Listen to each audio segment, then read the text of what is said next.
श्रीमद् भगवद गीता यथारूप।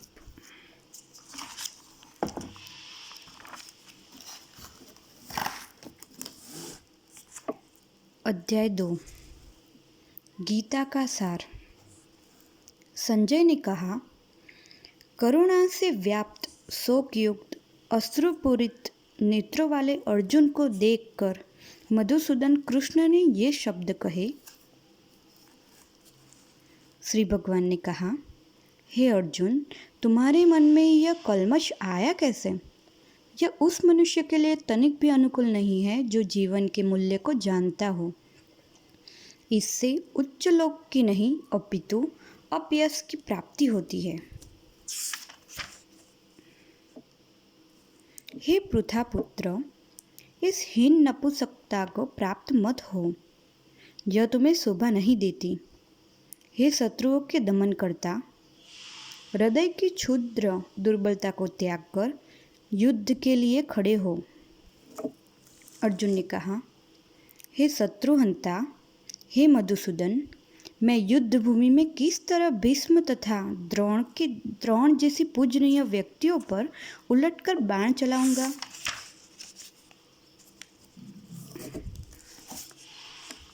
ऐसे महापुरुषों को जो मेरे गुरु हैं, उन्हें मारकर जीने की अपेक्षा इस संसार में भीख मांगकर खाना अच्छा है। भले ही वे सांसारिक लाभ के इच्छुक हो, किंतु है तो गुरुजन ही। यदि उनका वध होता है तो हमारे द्वारा भोग्य प्रत्येक वस्तु उनके रक्त से सनी होगी। हम यह भी नहीं जानते कि हमारे लिए क्या श्रेष्ठ है, उनको जीतना या उनके द्वारा जीते जाना। यदि हम धृतराष्ट्र के पुत्रों का वध कर देते हैं तो हमें जीवित रहने की आवश्यकता नहीं है। फिर भी वे युद्ध भूमि में हमारे समक्ष खड़े हैं। अब मैं अपनी कृपण दुर्बलता के कारण अपना कर्तव्य भूल गया हूँ और सारा धैर्य खो चुका हूँ। ऐसी अवस्था में मैं आपसे पूछ रहा हूँ कि जो मेरे लिए श्रेयकर हो उसे निश्चित रूप से बताए। अब मैं आपका शिष्य हूँ और आपका शरणागत हूँ। कृपया मुझे उपदेश दें। मुझे ऐसा कोई साधन नहीं दिखता जो मेरी इंद्रियों को सुखाने वाले इस शोक को दूर कर सके। स्वर्ग पर देवताओं के आधिपत्य की तरह इस धन धान्य संपन्न सारी पृथ्वी पर निष्कंटक राज्य प्राप्त करके भी मैं इस शोक को दूर नहीं कर सकूंगा।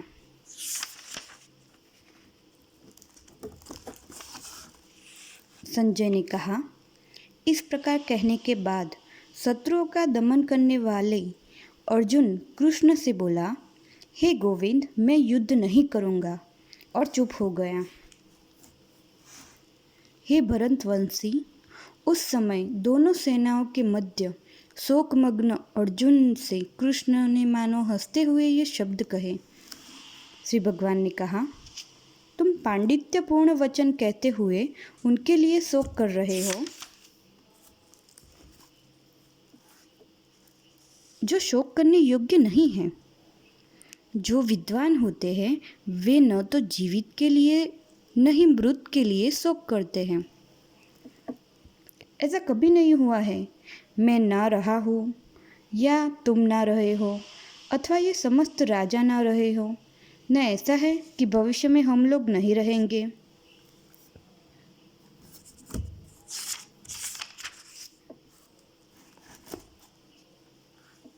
जिस प्रकार शरीरधारी आत्मा इस शरीर में बाल्यावस्था से तरुणावस्था में और फिर वृद्धावस्था में निरंतर अग्रसर होता रहता है, उसी प्रकार मृत्यु होने पर आत्मा दूसरे शरीर में चला जाता है। धीर व्यक्ति ऐसे परिवर्तन से मोक्ष को प्राप्त नहीं होता। हे कुंती पुत्र, सुख तथा दुख का क्षणिक उदय तथा कालक्रम में उनका अंतर्ध्यान होना सर्दी तथा गर्मी की ऋतुओं के आने जाने के समान है। हे भरतवंशी, वे इंद्रिय बोध से उत्पन्न होते हैं और मनुष्य को चाहिए कि अविचल भाव से उनको सहन करना सीखे।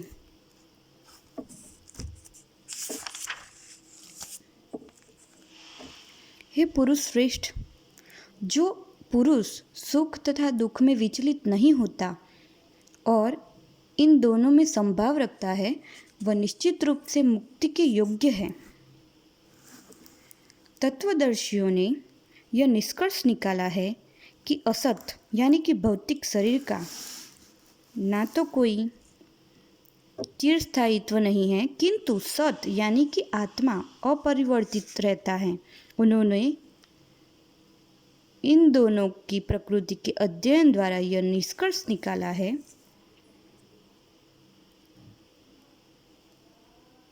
जो सारे शरीर में व्याप्त है उसे ही तुम अविनाशी समझो। उस अव्यय आत्मा को नष्ट करने में कोई भी समर्थ नहीं है। अविनाशी, अप्रमेय तथा शाश्वत जीव के भौतिक शरीर का अंत अवश्य संभावी है। अतः हे भरतवंशी, युद्ध करो।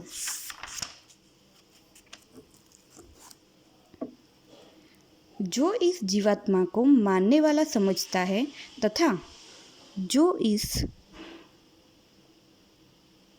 इसे मरा हुआ समझता है, वे दोनों ही अज्ञानी हैं, क्योंकि आत्मा न तो मरता है और न मारा जाता है।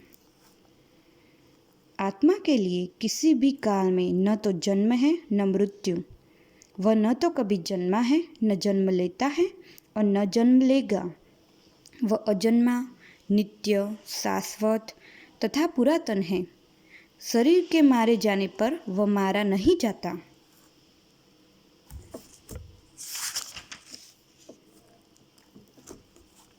हे पार्थ, जो व्यक्ति यह जानता है कि आत्मा अविनाशी, अजन्मा, शाश्वत तथा अव्यय है, वह भला किसी को कैसे मार सकता है या मरवा सकता है। जिस प्रकार मनुष्य पुराने वस्त्रों को त्याग कर नए वस्त्र धारण करता है, उसी प्रकार आत्मा पुराने तथा व्यर्थ के शरीर को त्याग कर नवीन भौतिक शरीर धारण करता है।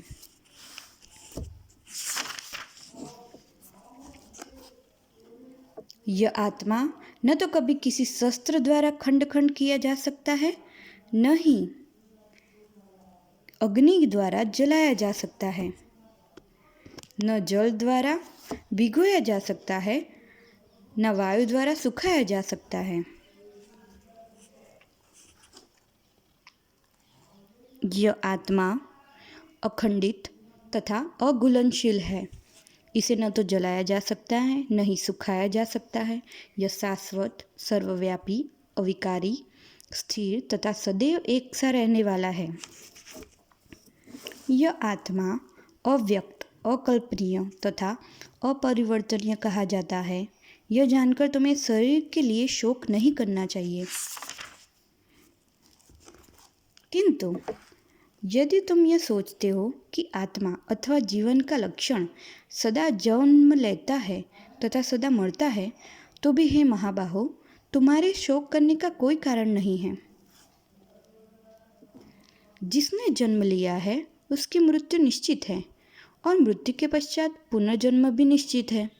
अतः अपने अपरिहार्य कर्तव्य पालन में तुम्हें शोक नहीं करना चाहिए। सारे जीव प्रारंभ में अव्यक्त रहते हैं, मध्य अवस्था में व्यक्त होते हैं और विनिष्ट होने पर पुनः अव्यक्त हो जाते हैं। अतः शोक करने की क्या आवश्यकता है। कोई आत्मा को आश्चर्य से दिखता है, कोई उसे आश्चर्य की तरह बताता है तथा कोई इसे आश्चर्य की तरह सुनता है, किंतु कोई इसके विषय में सुनकर भी कुछ समझ नहीं पाते। हे भरतवंशी, शरीर में रहने वाले देही का कभी भी वध नहीं किया जा सकता। अतः तुम्हें किसी भी जीव के लिए शोक करने की आवश्यकता नहीं है। क्षत्रिय होने के नाते अपने विशिष्ट धर्म का विचार करते हुए तुम्हें जानना चाहिए कि धर्म के लिए युद्ध करने से बढ़कर तुम्हारे लिए अन्य कोई कार्य नहीं है। अतः तुम्हें संकोच करने की कोई आवश्यकता नहीं है। हे पार्थ, वे क्षत्रिय सुखी हैं जिन्हें ऐसे युद्ध के अवसर अपने आप प्राप्त होते हैं।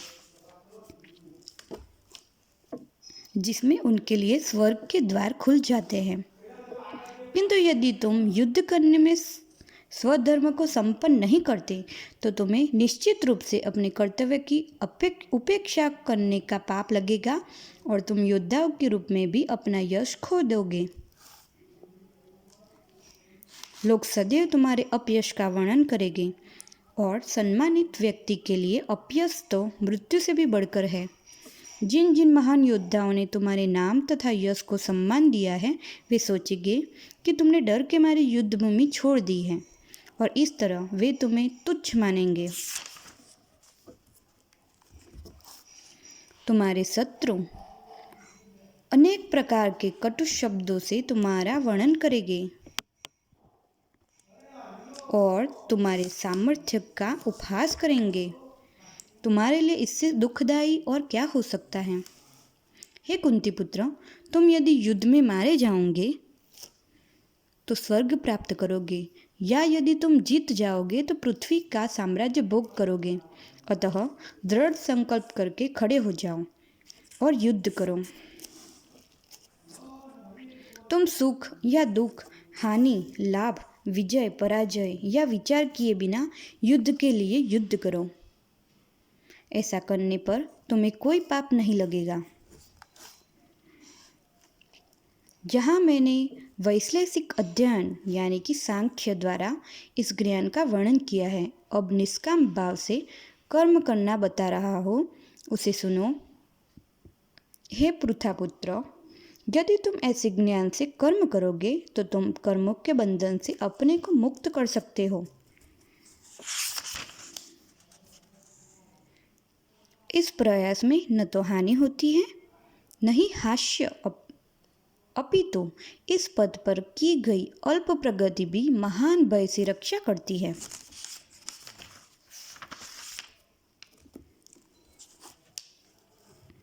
जो इस मार्ग पर चलते हैं वे प्रयोजन में दृढ़ रहते हैं और उनका लक्ष्य भी एक होता है।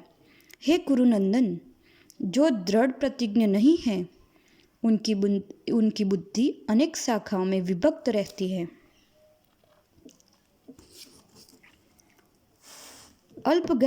अल्पज्ञानी मनुष्य वेदों के उन अलंकारिक शब्दों के प्रति अत्यधिक आसक्त रहते हैं जो स्वर्ग की प्राप्ति, अच्छे जन्म, शक्ति इत्यादि के लिए विविध सकारात्मक कर्म करने की संतुष्टि करते हैं। इंद्रिय तृप्ति तथा ऐश्वर्यमय जीवन की अभिलाषा के कारण ये कहते हैं कि इससे बढ़कर और कुछ नहीं है।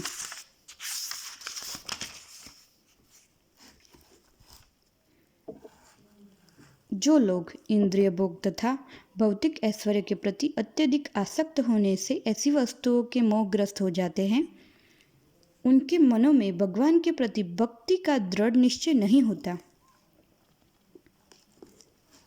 वेदों में मुख्यतया प्रकृति के 3 गुणों का वर्णन हुआ है।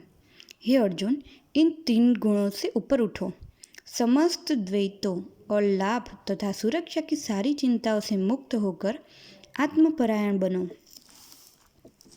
एक छोटे से कूप का सारा कार्य एक विशाल जलाशय से तुरंत पूरा हो जाता है। इसी प्रकार वेदों के आंतरिक तात्पर्य जानने वाले को उनके सारे प्रयोजन सिद्ध हो जाने। तुम्हें अपना कर्म करने का अधिकार है, किंतु कर्म के फलों के तुम अधिकारी नहीं हो। तुम न तो कभी अपने आप को अपने कर्मों के फलों का कारण मानो, न ही कर्म न करने के कभी आसक्त हो।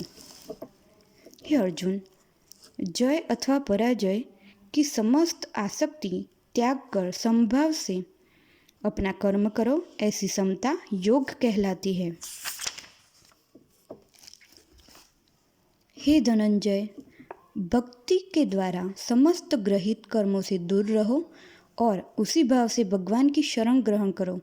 जो व्यक्ति अपने सकाम कर्म फलों को भोगना चाहते हैं वे कृपण हैं। इस तरह भगवत भक्ति में लगे रहकर बड़े बड़े ऋषि, मुनि अथवा भक्तगण,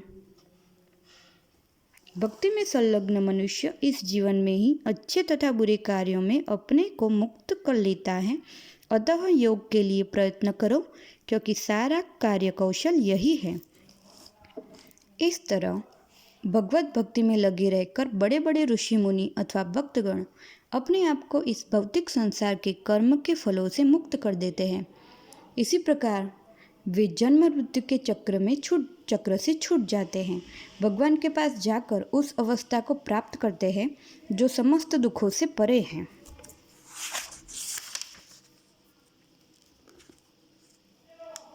जब तुम्हारी बुद्धि मोह रूपी सघन वन को पार कर जाएगी तो तुम सुने हुए तथा सुनने योग्य सबके प्रति अन्यमनस्क हो जाओगे। जब तुम्हारा मन वेदों की अलंकारमयी भाषा से विचलित न हो और वह आत्म साक्षात्कार की समाधि से स्थिर हो जाए, तब तुम्हें दिव्य चेतना प्राप्त हो जाएगी। अर्जुन ने कहा, हे कृष्ण, आध्यात्म में लीन चेतना वाले व्यक्ति स्थित प्रज्ञ के क्या लक्षण है, वह कैसे बोलता है तथा उसकी भाषा क्या है, वह किस तरह बैठता है और चलता है। श्री भगवान ने कहा, हे पार्थ, जब मनुष्य मनोधर्म से उत्पन्न होने वाली इंद्रिय तृप्ति की समस्त कामनाओं का परित्याग कर देता है और जब इस तरह से विशुद्ध हुआ उसका मन आत्मा में संतोष प्राप्त करता है, तो वह विशुद्ध दिव्य चेतना को प्राप्त करता है, जो त्रय तापों के होने पर भी मन में विचलित नहीं होता अथवा सुख में प्रसन्न नहीं होता और जो आसक्ति भय क्रोध से मुक्त है, वह स्थिर मन वाला मुनि कहलाता है। इस भौतिक जगत में जो व्यक्ति न तो शुभ की प्राप्ति से हर्षित होता है और न अशुभ के प्राप्त होने पर उससे द्रोणा करता है, वह पूर्ण ज्ञान में स्थिर होता है। जिस प्रकार कछुआ अपने अंगों को संकुचित करके खोल के भीतर कर लेता है, उसी तरह जो मनुष्य अपने इंद्रियों को इंद्रिय विषयों से खींच लेता है, वह पूर्ण चेतना से दृढ़तापूर्वक स्थिर होता है। देहधारी जीव इंद्रिय भोग से भले ही निवृत्त हो जाए, पर इससे इंद्रिय भोगों की इच्छा बनी रहती है। लेकिन उत्तम रस के अनुभव होने से ऐसे कार्यों को बंद करने पर वह भक्ति में स्थिर हो जाता है। हे अर्जुन, इंद्रियां इतनी प्रबल तथा वेगवान है कि वे उसे विवेकी पुरुष के मन को भी बलपूर्वक हल लेती हैं, जो उन्हें वश में करने का प्रयत्न करता है।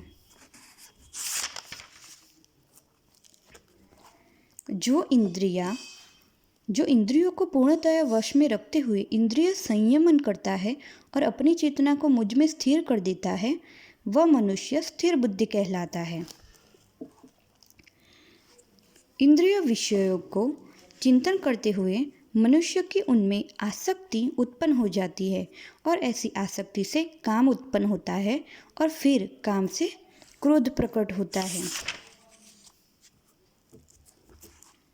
क्रोध से पूर्ण मोह उत्पन्न होता है और मोह से स्मरण शक्ति का विभ्रम हो जाता है। जब स्मरण शक्ति भ्रमित हो जाती है तो बुद्धि नष्ट हो जाती है और बुद्धि नष्ट होने पर मनुष्य भवकूप में पुनः गिर जाता है। किंतु समस्त राग तथा द्वेष से मुक्त एवं अपनी इंद्रियों को संयम द्वारा वश में करने में समर्थ व्यक्ति भगवान की पूर्ण कृपा प्राप्त कर सकता है। इस प्रकार के कृष्ण भावनामृत में तुष्ट व्यक्ति के लिए संसार के तीनों ताप नष्ट हो जाते हैं और ऐसी तुष्ट चेतना होने पर उसकी बुद्धि शीघ्र ही स्थिर हो जाती है।